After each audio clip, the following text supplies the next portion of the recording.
So I'm Michael. A lot of people know my last name, Cohen. I met Greg first at our freshman year at the University of Delaware. But before I start, I just want to take a second to acknowledge and thank Mr. and Mrs. Alexander, Mr. and Ms. Wong, just for raising two amazing, amazing people that brought us here to this show.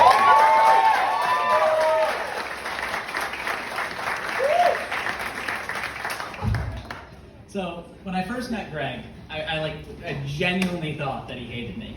So we lived on opposite ends of the same floor. Russell E1. So we lived on opposite ends of the floor, and I lived on one end, and so I'd see him in the hallway, and I'd wave to him, and he would sort of look at me, he'd squint, and then he would go into his room. Yeah, you're way ahead of it. You're way ahead of it. So he'd go into his room, and this went on a couple times. The first time, I was like, must have been an accident, right?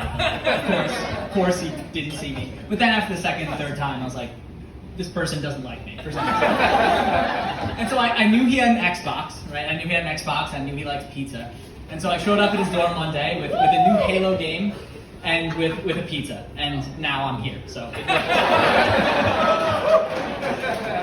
And so over the next couple months, I learned about Greg. That he has poor eyesight and he wasn't, ignoring me next down me, or so he says, right? But so I learned then that he was he was the poor eyesight. But there's other things.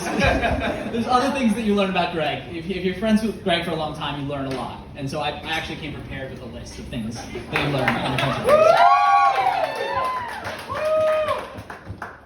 You learn how to properly make an old fashioned. You got to enjoy those cocktail hour. The merits of determinism. The proper way to dance to the brown-eyed Greg, and we're all going to be experiencing it.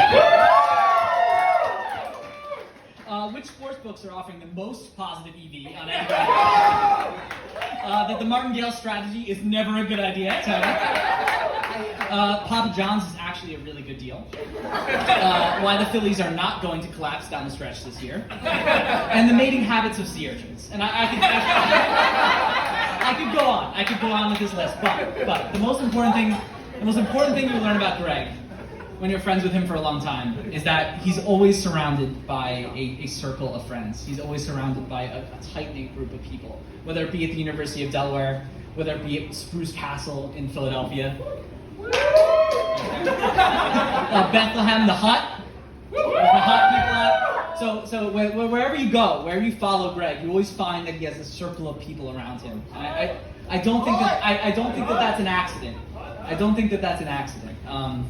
He's honest, he's thoughtful, he's fun-loving, and the most important thing about Greg, and that anyone who knows Greg for any amount of time knows that when he's laughing, it's impossible not to laugh. He has just one of those laughs.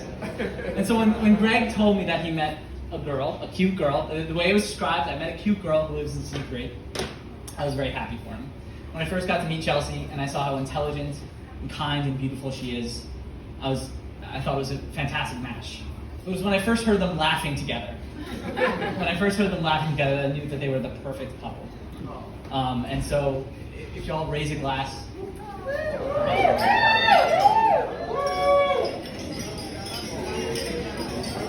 So Greg and Chelsea made their days be filled with laughter.